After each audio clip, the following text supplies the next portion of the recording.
Hello and welcome back here to Talk FCB, and welcome to another video here on the channel. And today, as promised, we are going to be discussing possible alternatives to Marco Verratti this summer. Who exactly can Barcelona sign instead of the brilliant Italian? Because right now, with PSG's very stubborn stance on the midfielder, it does look like it's going to be very difficult to prize him from their grasp this summer. What I would say is, don't completely give up, but I wouldn't get our hopes up too much about Verratti. Of course, he came out and did that interview that looked very forced from PSG's side. He said that he's staying at the club, that he's happy, although he didn't look particularly happy on the day. There's then a few reports saying that he was going to come out and give a press conference in the last few days, but those were put to bed as reported speculation, really. Nothing was confirmed about a press conference, so it's all a bit up in the air. Barcelona still do want him, but it's going to be difficult to get him away from PSG, and I think right now the sensible thing would be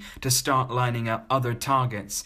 So when PSG do come out and say, definitely not for sale, Verratti may come out and completely deny the move, we need to be ready to move on in case it doesn't go through. So we're going to be going through a few names here today who are possible alternatives to Verratti in terms of style, in terms of the right profile that we're looking for in midfield. There's a few players that have been linked which I don't feel really fit what we need in that midfield, and over the last few years we have been guilty really of signing players that don't really fit the profile that we need at the time, and it's sort of square pegs in round holes. It doesn't really work sometimes when you buy a player that isn't the right fit and you expect to try and mould them into that. We need to sign somebody who's the right fit now and can slot in seamlessly into our midfield. So we're going to start with a player that's been very widely reported with Barcelona throughout the summer. Right from the start we were linked with Jean-Michel SERI of Nice. Now, the very petite midfielder, 5'5", he wears the number 6 for Nice. Everything about him, really, in terms of his stature, screams out Xavi Hernandez. Very small, very technical, great on the ball, loves short passes, incisive passes. He's 5'5", like I say, 14 caps for the Ivory Coast. Enjoyed an excellent season last season at Nice. They had a really good season in the French league, but that's the problem, really. At the moment, he's only really had that one breakthrough season in Liga 1, and that's going to be difficult for him, trying to sort of command that huge transfer fee that Nice wants, given the fact that he does only have that one season behind him. Having said that, though, that one season in which he did really perform at a high level last season was outstanding. So certainly at 25 years old, the potential is there. He's not reached the peak of his powers just yet. He's got a lot more to give.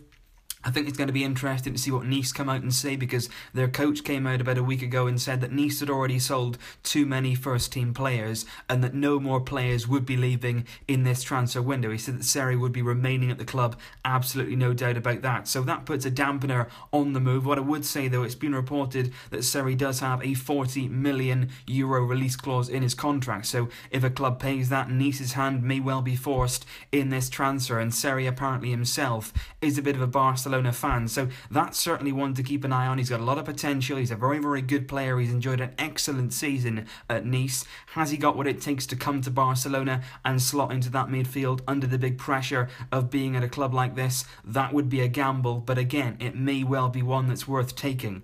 Another option for us would be Miralem Pjanic of Juventus. We all know him. We could have signed him last season. That's the frustrating thing. Roma were looking to sell last season, and I absolutely bet they would have rather sell him to us than to sell him to a direct rival in their own league like Juventus. He went from Roma last year for €32 million.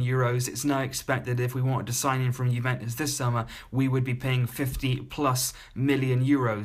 27 years old, 74 caps for Bosnia. He enjoyed an excellent season last season in Serie A, Champions League final, of course, for Juventus, winning yet another Scudetto in the Serie A. And he really played well in that midfield, so well that they didn't really miss Pogba throughout the entire season. They sold him to Manchester United, they brought Pjanic in to replace him, and he was excellent, controlling things in midfield. He's got a hand in a few goals as well. He's a bit of a set-piece specialist. He's excellent from free kicks. He could certainly bring a lot to our team. He's at the peak of his powers really at 27 years old, so he's a little bit older than some of the other targets that I'm mentioning, but with that comes experience. He's very experienced on the international stage, and well in Europe as well, so that's certainly something to bear in mind when we're being linked with Pjanic, but he would cost, like I say, around 50 million euros and upwards, as Juventus will not be keen to sell, and we've seen with Pogba, if they do sell, they will command the highest possible fee. Another player that's currently based in Serie A is Napoli's JORGINHO, and he's 25 years old. He's actually born in Brazil, but he represents Italy. He's made 2 caps so far, and he has been absolutely outstanding for Napoli. I cannot stress this enough, and sadly, I have not heard one single link to him, not only to Barcelona, but I haven't really heard any big club link with him over the course of the transfer window. And Napoli, by all means, in Italy, a very, very big club, but I think some of the elite clubs in the world could be looking at JORGINHO, and he would be, I think, an excellent signing for us. He's somebody that sits deep in midfield, who controls the tempo of the game. He had incredible pass accuracy last season. He's really, really good and careful and controlled on the ball, and I just think he's somebody that could come into our midfield and really command it and really do well in that area in midfield that we desperately need. We need somebody to come in, control the ball, really, really dictate the tempo and the pace of the game, slow it down if we need to, speed it up and break between the lines when we need to. And I think JORGINHO could come in, and I really think that he could do that. And I think he's a player who's coming off the back of an outstanding season, still only 25 years old. I don't think he would be as expensive as Pjanic. I think he would be about 30 million euros, possibly a little bit more, but that would be it, I think. And JORGINHO is coming off a really good season. He's confident, he's in very, very good form, but like I say, I'm a little bit confused as to why he's not really been linked to anywhere this summer when he came off the back of such a good season and when he's been such a good player in that Napoli midfield. Another player who's been linked with us very, very slightly is actually Manuel Trigueros, who plays for Villarreal in La Liga. Now, the first thing to note with that, of course, is the fact that he's made 172 La Liga appearances for Villarreal, scoring 13 goals. So he's very, very experienced in La Liga. He's uncapped at the moment by Spain, but he's certainly caught the eye during the last season or two with Villarreal. He's still only 25 years old, despite the experience that he has in the league, and he would certainly be a cheaper alternative to some of those that I've mentioned so far. I would expect Trigueros to be valued at around 20 million euros, possibly 25 at a push. And I think that he would be an interesting signing. I've seen him linked and I've seen him play a lot of times, particularly last season and the season before it when he's played against us. He's played very, very well. He's a player that can play in the central midfield position. He's not sort of one that's going to lie deep. He's one that can be also go forward and influence in the attacking third as well, but he is good on the ball. He's technically very, very good. He's your typical Spanish midfielder, very, very clean and tidy on the ball. He knows when to pick a pass, but like I say, Trigueros would be possibly a cheaper alternative to some of the others. He's not got the experience in the big European competitions, but of course he has played throughout the Europa League for Villarreal in the past few seasons, so he would be an interesting alternative, but I'm not sure he would be a direct upgrade on possibly what we have in midfield at the moment, and he certainly isn't quite the star name that we're looking for. But if it's a case of getting somebody in just to strengthen our midfield a little bit, Trigueros could be the man that we look to. Now, another player that has been linked very heavily with Barcelona, and a man that actually said quite recently that if Barcelona came knocking for him, he wouldn't be able to say no, is none other than Christian Eriksen, who's currently playing in the Premier League for Tottenham. And he has been really, really excellent for Tottenham over the past few years. A lot of players in Tottenham's team, the likes of Harry Kane, Dele Alli, they've stole the headlines in recent years, but it's Christian Eriksen's work, not only on the ball, not only in terms of goal scoring and assisting goals, but his hard work on the pitch, which has gone unnoticed for many people as well.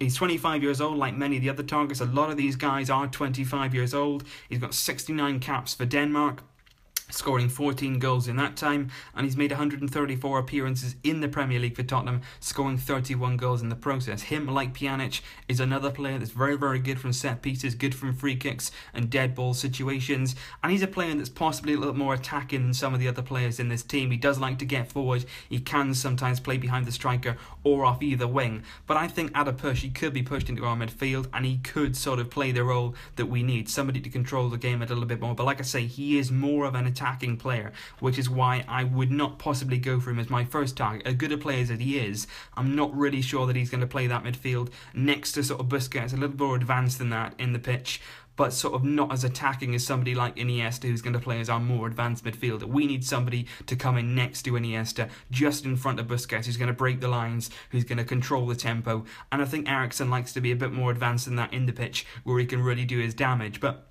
He's certainly an interesting player to keep an eye on, although he certainly wouldn't be cheap. Daniel Levy does not do business with anyone at a low price at that. So he's going to cost, I'd say, around 40 million euros at least for Christian Eriksen, and possibly the rest as well. So by no means is he a cheap alternative, although I have to say I do like him, and I think he's a very, very good player indeed. There are two other players which I would quickly touch on. The fact that a lot of people seem to be saying, why don't we go for this player? And the two players there are Naby Keita and Felipe Coutinho. Naby Keita of Red Bull Leipzig, and Felipe Coutinho, of course, of Liverpool. Those two players are outstanding. Particularly Naby Keita has come off an outstanding season in the Bundesliga. A number of big teams are trying to get him from Salzburg. There's a few problems with that one.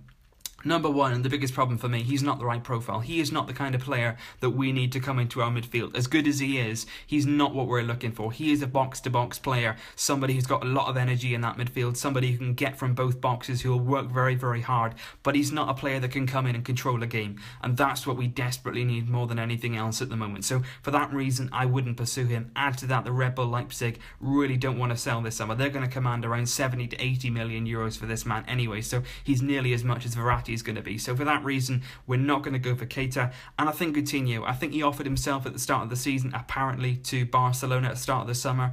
Barca said right now, we're not really interested. I think he's going to cost a lot of money as well, about 70 million euros.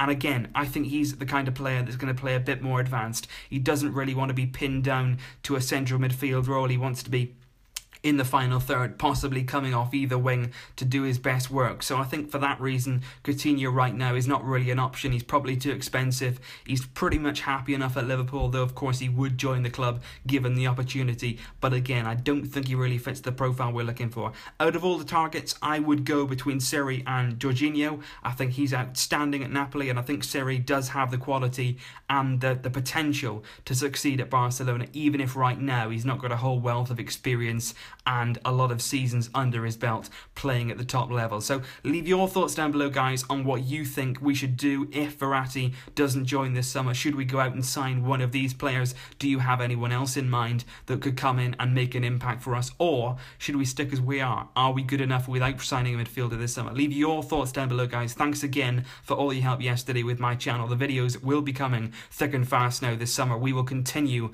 on this path, and I'm really looking forward to doing lots more videos in the future for you. If you have any suggestions at all or any ideas, please let me know down below, guys. As always, it's been a pleasure. I look forward to hearing from you in the comments. I'll see you very, very soon. But until then, as always, Vesca, El Barça.